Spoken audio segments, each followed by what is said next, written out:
with this Michigan State team, they're top 10 in the country in 3-point shooting. They're still good on the boards, but the shooting's been something that kind of jumps out. When you look at them, is there one area that concerns you more than the other, or sort of what stands out to you? That they're pretty good defensively. They get up in you and they really make you have to work to score the basketball. And that's everybody, all five guys that are on the floor kind of on a string from a defensive standpoint. And offensively, they're pretty good. I mean, they have had their struggles here as of late, but some of the games that I've watched, I know the Wisconsin game, was kind of back and forth, and Wisconsin kind of got out, but they made a run late. I just think they're a solid team. I mean, Izzo's always had good teams, on both ends of the floor, and I don't see anything differently. I mean, they compete, man. They play hard. That's a big part of it. Tom Blue. Mike, prior to Tuesday night, you guys hadn't lost back-to-back games all year. As you head into this game on Saturday now, do you feel any more sense of urgency, or is it still just a matter of one game at a time and just taking Saturday as it is? Well, it's still one game at a time. I mean, I can't look ahead. We got 7 games left. We can basically control our own destiny. I mean, we gotta win out. It's kind of how I look at it. Starting at Michigan State, and they've had, like I said, I think lost their last few games. They've had their struggles as well, but again, I think our team can beat any team in the Big Ten if we commit ourselves. I mean, the Big Ten has kind of shown that this season, that anybody can beat anybody. So we just got to be committed for 40 minutes. Michigan State is going to force you to have to play them for 40 minutes in order to beat them. Alex Bozich. Hey, Mike, thanks for the time. I'm curious if you're happy in general with the amount of 3-point field goals you guys are attempting in each game, and if there's anything you can maybe do schematically to get more threes. I know you've talked in the past, about the importance of just the 3-ball in general and in basketball today, and you guys have only made, I think, 7 over the last 2 games. I just like to make the threes that we're taking. I'm not, it's not how many you take, it's how many you make. And, we had some good looks the other night against Northwestern. I thought Anthony had some good looks. Miller had some good, we just didn't knock them down. We got to make them. Kevin. Yeah, Coach, I'm just curious about, the return of the players, the sense that they got the message in practice and how they worked. And does what happened at Northwestern make you think about the starting lineup as well, particularly how Trey played? Well, again, I'll make a decision in terms of where I go with our starting lineup. But I thought yesterday's practice was a good practice considering, what had happened at Northwestern, because I just wasn't very pleased, very disappointed. But I thought yesterday coming back, guys were back on the floor working, and I thought we had a very productive practice. Mike Schumann.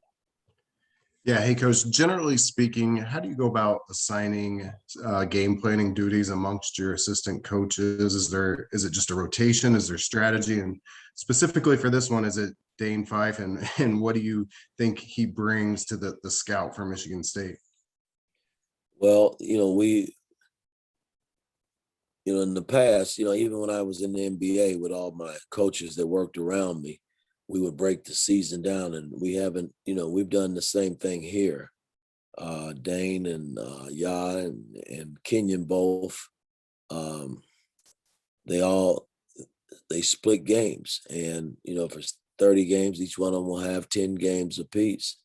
And yes, this is Dane's scout. I mean, it has to be a scout. How he spent, most of his time coaching at Michigan State. So what better person would know, Izzo and his thinking and the players that he coached here in past years. So yes, it's a scout.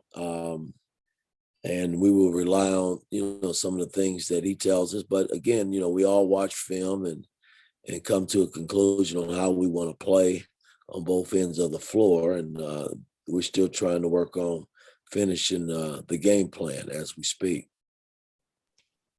Alec, Hey, Coach, when you look at Michigan State's backcourt, obviously some up and down play this season, but with those point guards, what is concerning for your defense about their ability to kind of create off of the dribble and get in the paint? Well, Tyson and Max, Max is a young freshman that's very lively, that knows how to play, man. He's not your typical freshman. It's kind of how I look at it. He's long and rangy and athletic, and that can put it down and shoot it as well. The thing about their offense is, they put so much heat on you when you score. They try to get it in as quick as possible, and then they pushing it back at you. So, we really got to focus in on getting back, in transition and make sure we're matching to the point where they're not just, running it up our back. So that's going to be a big key, but they are talented out front. But, again, we've played a lot of talented guards. We just got to continue to, the defense hadn't really been the problem for us. Offensively, we've had our struggles in terms of making the long ball and just completing offensive plays over a course of a 40-minute game. We've had good halves, bad halves. We've put 2 good halves together. It's kind of been a roller coaster ride in that regard, but we're going to have to find some offense, and our defense has got to stay consistent if we're going to beat Michigan State. Dustin. Guess kind of sticking with that theme, but on the flip side of that question, I mean, what they've obviously got some bigger guys that can shoot. Gabe Brown, Joey Hauser. I guess what makes that how does that add to the sort of the difficulty, the fact that they've got a lot of big guys that can shoot the ball, and they generally put 2-3 guys out there that can make threes? Well, we're going to have to, even in their pick and roll, our pick and roll coverages, we got to be sharp in what we're doing.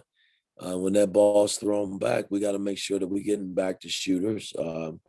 And in our schemes, when we're switching and things of that nature, you're going to have to switch up and make sure that we're not giving these guys dare shots where they're comfortable in making threes. I mean, we've done a pretty good job in defending the 3-point line and knowing that we're going to have to do a hell of a job against this team because they do put up a lot of threes and they make them.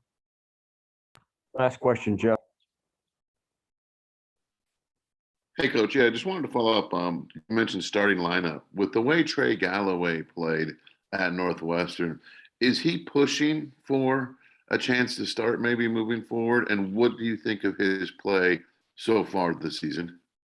He's been fantastic. And, I mean, coming off the bench, he's been great. The other night, I thought the first time he got a crack to start, he was phenomenal the whole game. So, it's a thought. We'll have to make that decision after today's practice and see where we are. But he's definitely played well enough to be in the lineup. Okay, guys, thank you, and we'll see most of you tomorrow in East Lansing. All right, guys, have a good day. Take care.